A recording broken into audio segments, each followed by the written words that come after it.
Hello learners, I Dr. Niradhar, faculty member, School of Education, Indira Gandhi National Open University, welcome you all to this video lesson. Today we are going to discuss one of the very important topic, that is self, peer and group observation techniques for assessment. So friends, as you know, we are discussing your online course that is BES 1 to 7 assessment for learning, and at present we are in the 10th week of your online course, and we are studying the 10th module, and the title of the 10th module is identification of learning gaps and corrective measures. Friends, let me to say, in this module 3 video lessons you will get. First is self, peer and group observation techniques for assessment. Today we are going to this video lesson, and the other 2 video lessons are second lesson is characteristics and functions of diagnostic test, and the third video lesson is diagnostic testing and remediation, its areas, role of teacher and strategies. So friends, now let us focus upon our first lesson, first video lesson, that is self, peer and group observation techniques for assessment. Before our discussion, let me to focus upon the learning outcomes. After going through this video lesson, at the same time the part E content of the 10th module of your online course, you will be able to explain the concept of observation as a technique for assessment. You will also able to practice self observation as a technique for assessment. You will be able to practice peer observation as a technique for assessment, and you will be able to use group observation as a technique for assessment. Friends, earlier in our in the 7th module of this online course, we have already discussed about observation as a tool, the process of observation, different types of observation, and how teacher observes in a class, and at the same time how you can use observation if it is a type of research. We have already studied, and here particularly again we will just recapitulate and discuss about the concept of observations and what are the different techniques can be used specially in the class for assessment of learning. Now let us go forward to understand about the concept of observation. Observation is a more natural way of gathering data in class proceedings.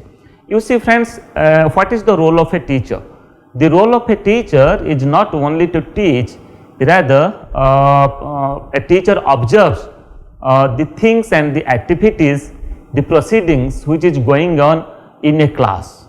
You see, teacher does many things. Teacher deliver a lecture, teacher engage the students in different types of activities, teacher demonstrates something in the class. At the same time, teacher also engage students in peer activities, in group activities. Okay.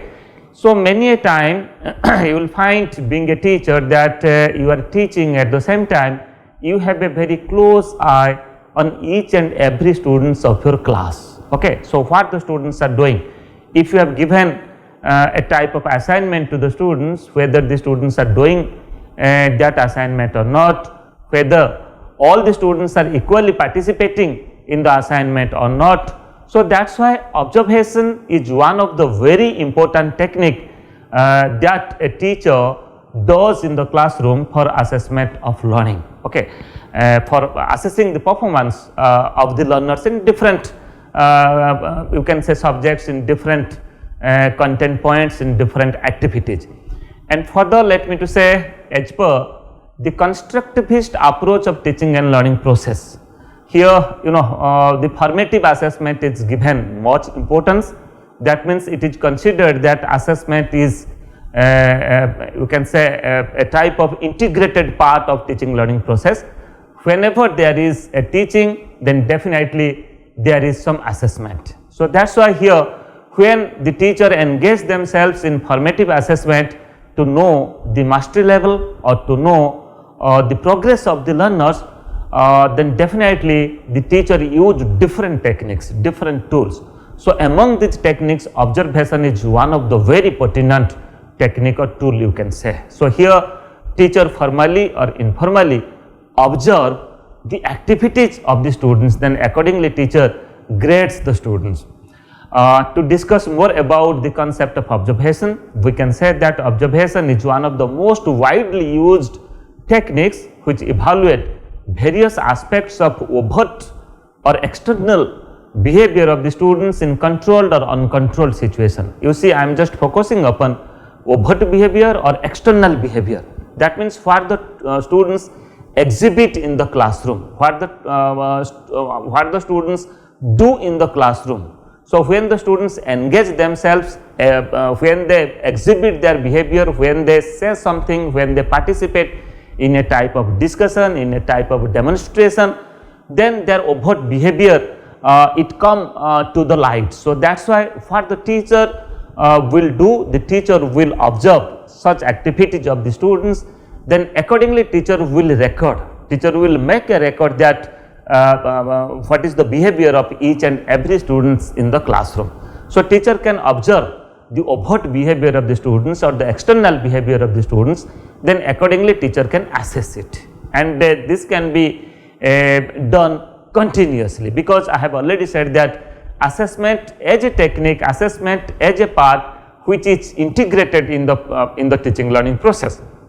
And again we can say observation can also be used in a controlled situation and an uncontrolled situation. Further, when we will discuss different types of observation, we will definitely discuss with illustration what is a controlled situation observation and what is an uncontrolled situation of observation. And further we can say mostly observation is used for obtaining qualitative data. So, friends, you see, so far as school assessment is concerned, assessment of different abilities or the performance of the learners are concerned, assessment of different behavioral trait of the learners are concerned, it can be done in both the ways. It can be done quantitatively or it can also be done qualitatively. Quantitatively means it will be measured in form of certain quantity, in forms of certain scores, in forms of certain numbers, just like in percentage of marks, just like a particular percentage that the students secure in a particular subject. And qualitative means as a teacher supposed to know that you can say the attainment of the students, what are the different skills, what are the different competencies students has already acquired, what are the different knowledge structure and what are the different areas of competency that the student is doing well, and who are the students they are not up to the level. So, that is why you can say mastery learning, at the same time minimum level of learning, whether the students are reaching at the minimum level of learning is also another important concern. So, that is why observation as a technique is used for getting the qualitative data. Okay. Quantitative data, we can get the quantitative data by using different other tests, just like achievement test, just like creativity test and other types of tests, intelligence or the aptitude. But so far as tools are concerned, it is used mostly for assessing different attributes and different traits, mental traits of the learner. So, this is one of such tool. Then further we can say observation can also be used in historical, philosophical and descriptive research. Friends, earlier I have discussed in your module 7 that observation as a technique can be used in classroom situation for assessing performance of the learner, to get qualitative data about the performance, about the progress of the learners. At the same time, this can also be used for action research, for other types of research also, just like for historical research, for philosophical research or for conducting descriptive research. So, friends, let us go forward to discuss other aspect of observation. So far as different types of observation is concerned, mostly we use 4 types of observation. First is the participant observation, then non-participant observation, then structured observation, then unstructured observation. Structured and unstructured observation are, you can say, the format of the observation.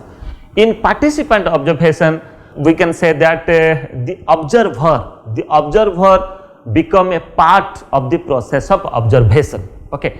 So, let in a group students are there and teachers supposed to observe the behavior or the engagement of the students, the participation of the students in the group. So, what the teacher will do? So, here in participant observation, the work of teacher is to observe the situation, observe the behavior. At the same time, the work of the teacher is also to participate as a member in the group, just like other members. So, that is why such type of observation is called as a participant observation. And the second type of observation, that is called as non-participant observation.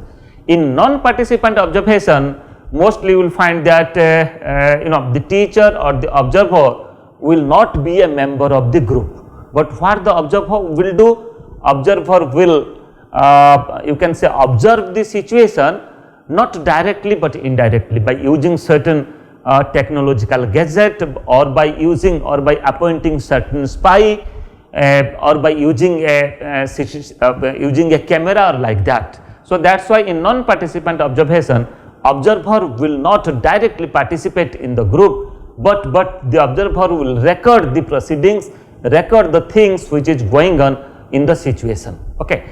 And further, so far as format of observation is concerned, so two types of formats can be used. One is the structured observation and other is the unstructured observation. So, friends, try to understand that what is a structured observation and what is an unstructured observation. A structured observation, we can say that what are the different things will be observed, what is the purpose of the observation, what are the objectives of the observations. So far as the purpose, so far as the objectives is concerned, you will find that certain structured questionnaires are framed first, a list of questions, a list of items are listed first, and the observer will just observe basing upon those items. But in an unstructured observation, it is free to observe. That means all those things which is going on in the situation when the students are doing certain activities, teacher will just observe it. So it is unstructured form, nothing is purely planned first, but in a structured observation you will find that the items, the aspects structured priorly, so that the teacher will focus upon only those aspects for observing the behavior of the students. So friends, now let us go forward to know about the procedure of observation. So friends, three stages we have to follow for conducting observation. Stage 1, that is called as the planning for observation. The observer has to prepare a detailed plan that what are the different aspects will be observed, how the teacher will observe, when the teacher will observe, in what activity, in what natural situations. So everything will be planned keeping in consideration of the purpose and the objective of the observation. And in the stage 2, so far as procedure of observation is concerned, here stage 2 focuses upon execution of the observation, means after proper planning the real observation will be conducted in second stage, and in the third stage recording and interpretation of observation will be conducted. So here whatever will be observed, it may be a participant observation, it may be a type of non-participant observation. So what the teacher or what the observer will do, observer will record either manually or by using a camera recorder. Okay. So the things which is going on in the situation will be recorded. So this is the 3 stages procedure for conducting an observation. And further, so far as purpose of observation is concerned, we have already discussed. Then very briefly let me to focus upon it. First of all, to capture and study human behavior as it actually happens. Then the next purpose is it helps in comprehension of the activities of the persons in real life or social life, and further it aims at correction of some methodological errors which otherwise might have been overlooked. So many a time by using the observation, teacher also take a decision about the methodology that has been used by him or her in teaching, in his or her teaching behavior. So, by observing the things, so teacher may make certain correction, teacher may after getting the feedback from the observation, teacher can also modify the methodologies that he or she has used in the teaching process. And further, the other purpose of observation is like to explore students in a real life situation and find out many such hidden behavior of the students. So, what are the different hidden behavior? Many a time you will find that students they hesitate to exhibit themselves, students they hesitate to expose themselves so far as different subject knowledge is concerned, so far as answering a question asked by a teacher is concerned. But here if you will observe the natural situation when the teacher is doing certain activities, then definitely many hidden aspect of students' personality, students' behavior can be exposed, can be exhibited, and that can be properly observed for assessing their performance. And further we can say this can also be used to look beyond what is already known about the subject and to examine the probability of some alternative directions for assessment and research. So, here also one important thing that by doing the observation, certain alternative directions about assessment, a teacher can also take a decision that whether the assessment practices which is being practiced, which is being used is enough or any other methods or techniques can be used. And further we can say that what are the different techniques of observation that as a teacher we can use for assessment of learning. So, here mostly we can use three types of technique. First is the self observation technique, and second is peer observation technique, and the third is group observation technique. Next we will discuss about the concept of peer observation technique, then group observation technique, first self observation technique, then peer observation technique and group observation technique. Let us go forward. So far as self observation technique is concerned, we can say that self observation occurs when a student assesses and makes judgments about his or her own work and development. So, many a time we say that peer self learning, self motivated learning, self assessment, accordingly self observation. It means the learner or the students will observe himself or herself, they will observe within themselves. Okay. So, that means whatever they are doing so far as their learning is concerned, so far as their performance is concerned, when they deliver certain things, when they exhibit certain things, when they demonstrate certain things, whether they are doing it properly or not, what are the different things they perform in the class, in the school, whether it is up to the mark or not. So, that is why if the learner, if the students will observe themselves, will engage themselves in self observation, then definitely they can get a clear reflection about their behavior, clear reflection about their performance. Okay. And accordingly they can modify, if it is not up to the mark, they can modify their behavior. Then further we can say self observation is linked to reflective practice as it involves self development and as such is an important skill for career development and management. And further we can say self observation helps learners for enhancing their own learning. So, here you see we use self observation technique not only assessing the performance of the learners, rather we can say by doing the self observation our another purpose is for enhancement learning of the learners. So, when the learner will observe themselves, engage themselves in self observation, then definitely they will engage themselves in learning, in acquainting with the new learning, understanding the new learning. So, that is also another important aspect.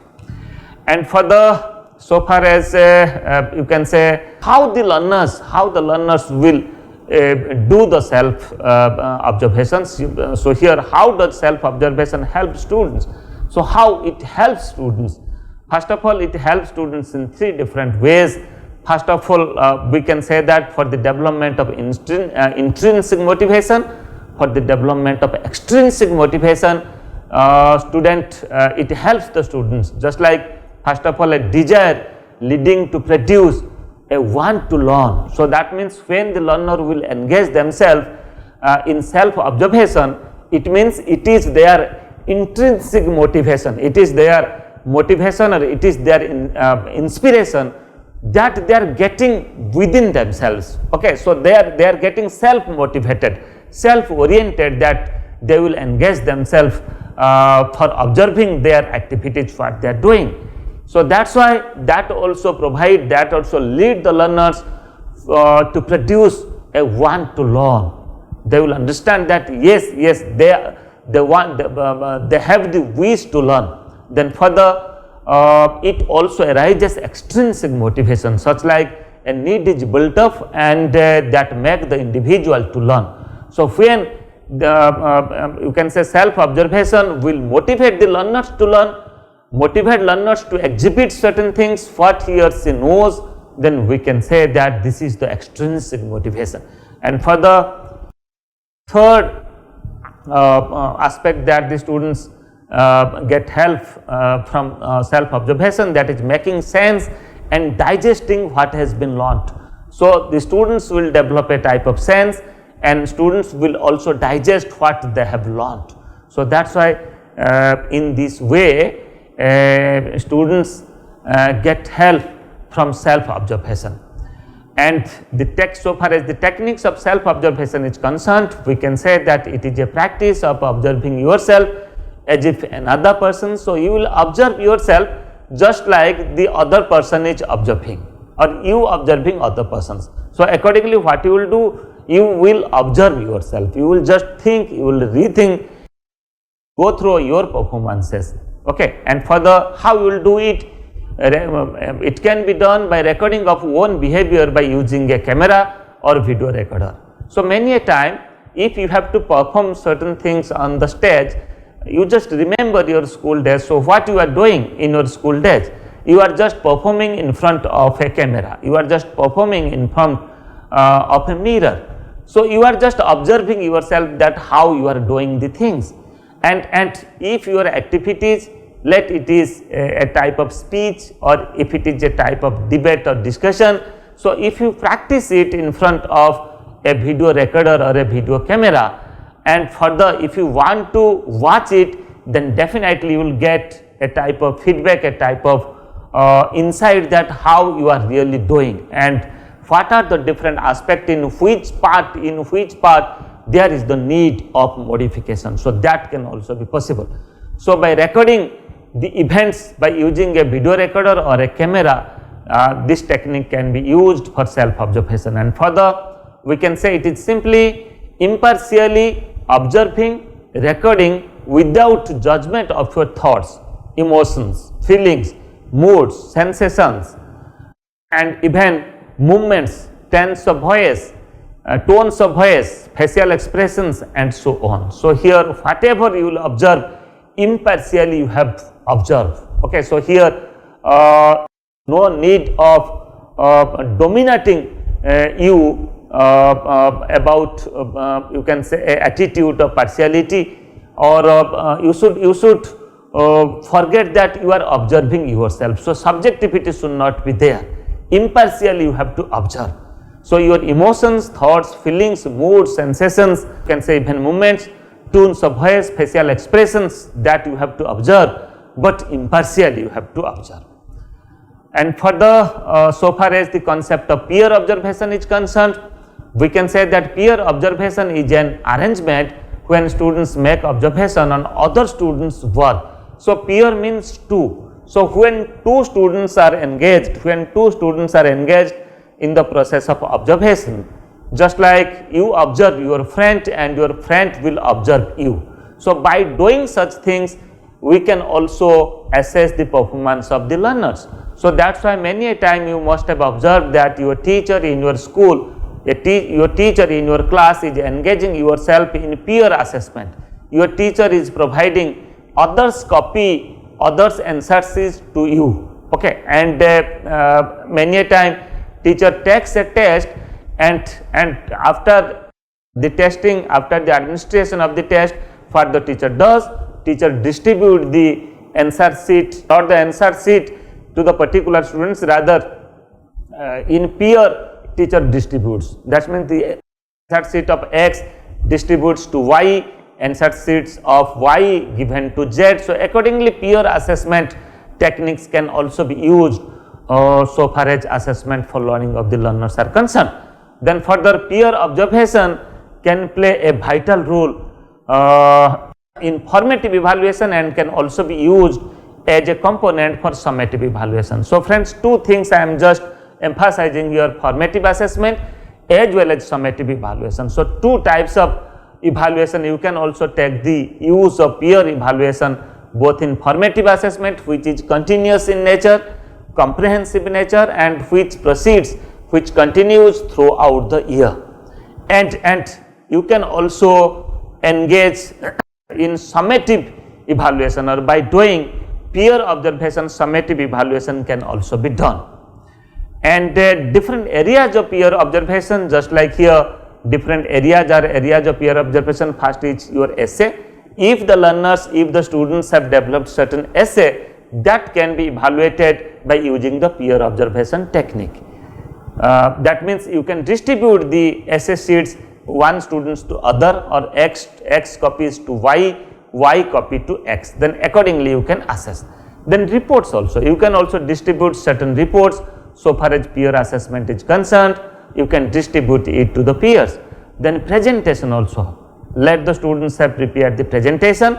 So you can also engage students for peer observation of the presentations, and the students will give their comments, students will give their feedbacks, and on the basis of the comments and on the basis of the feedbacks, then the students will modify themselves. Then further, projects can also be, assessment of projects can also be done by using the peer observation technique.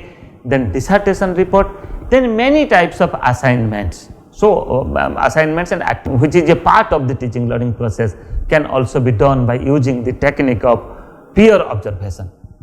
And so far as group observation is concerned, so here it is one step ahead.